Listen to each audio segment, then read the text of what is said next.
Okay, so we're still on training. Million training videos, same outfit, easier to watch. So I've already done a video that was on the training delivery formats, which is like classroom or virtual classroom and the corporate universities. Now we're going to move on to different types of training, ways they can kind of deliver the message.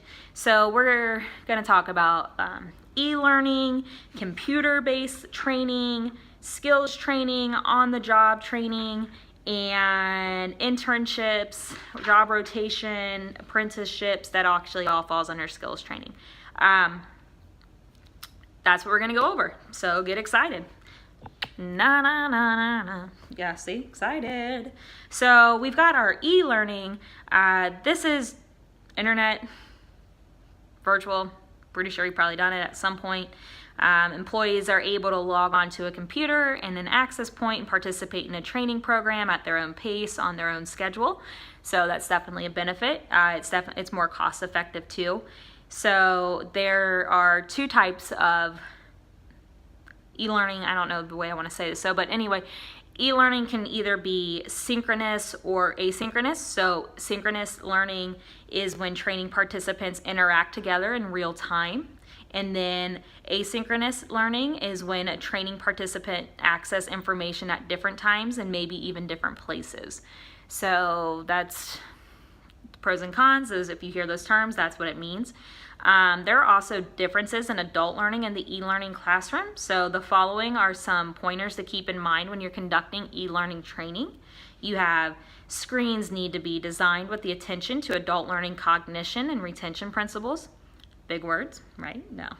Trainees need to have familiarity, I can never say that word, with the software and computer equipment being used for the training. I can't tell you how many times we've had e-training or e-learning and nobody even has a program on their computer. Everything crashes, it becomes a big mess, and it's disastrous. Seriously, be prepared. Then you need to make sure that you're ensuring your models, simulations, and online notepads, tests, games are created to keep the trainee's attention span.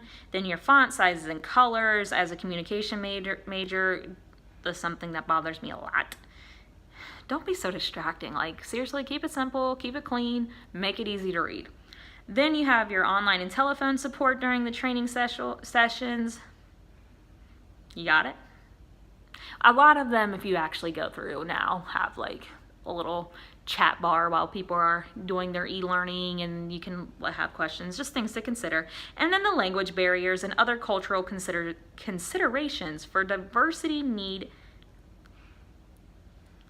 Just kidding, let's try that again. So language barriers and other cultural considerations for diversity need to be considered. Sounds like a tongue twister, right? So then we've got our computer-based training. So with computer-based training, employees can participate in training and learning programs for terminals at kiosks in the workplace from their own desktop computers and even from their tablets or smartphones. Most computer-based training is self-directed, allowing learners to progress at their own pace and time or a timed pace through a set of training modules. Web-based workbooks and materials are often part of these programs. So HR has found the use of computer-based training programs for compliance and regulatory training needs is not only cost-effective, but it also helps with the tremendous amount of record-keeping requirement. There's a major benefit to this, which is why I just read straight from the book. I like this too when my book says this, so exam tip. Hey, you never know. Computer-based training is evolving at a rapid pace and becoming the norm for cost-effective delivery for employers. Expect the exam to have questions related to the benefits and the cons of CBT. I didn't give you any cons, did I? Well, better go Google that. Then we have our on-the-job training. So on-the-job training is on-the-job training. While you're on the job, you're getting trained. No, but really, on-the-job training is specific training provided to existing employees at the actual job or site or desk. It utilizes the actual performance of the task or skill of the job function to be accomplished. Some advantages of OJT I like how that says that. Include a just-in-time demonstration of expectations in the real environment where the employee would be expected to perform. It also provides an opportunity for immediate feedback. OJT training can also be done in groups or one-on-one. A major disadvantage of OJT training can be potential safety issues, for example, with the use of machinery, and can be distracting to other coworkers. I guess that's just like everything, you've got to weigh it out. You've got to see if that makes the most sense. So just remember, like my job is an office job. It's easier for me to do on-the-job training, but a construction job, probably not so much. So then we move on to our skills training. Skills training generally encompasses specific skill sets associated with jobs as identified in job descriptions. Skill development is constantly moving target because of the nature of changing workplace requirements. So, a lot of words. Basically, you get the categories of the skill training will normally include the following. It's just sales training, technology training, technical skills, quality training, communication skills training, emotional intelligence, and basic on-the-job training. These are just training you on your skills. These things are pretty familiar. There's just a lot of words to go with them if you have to think about it. So when it comes under the skills training, you get apprenticeships, and those relate to the technical skill type of the job training for a job.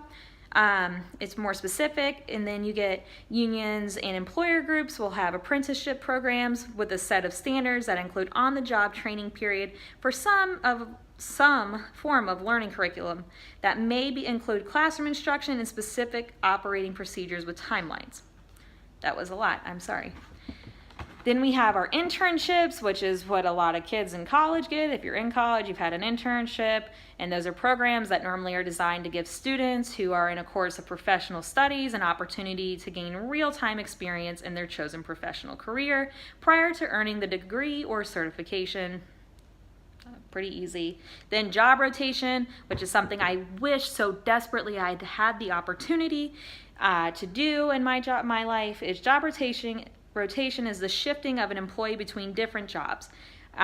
There's some cool companies out there that will hire on people, and then while they hire them on, they let them go to 3 different departments, say within 18 different months, and they get them this experience for a few months in each one, so that way an employee can figure out which one they like, and then they can grow and develop in that career path. I think that's awesome. I think that it makes you a well-rounded employee. I hope that one day I can be part of that for somebody and making that something that my company offers. But those are just the different type of training techniques, methods that you can use. So remember them, pass your test, you got this. Thanks for watching.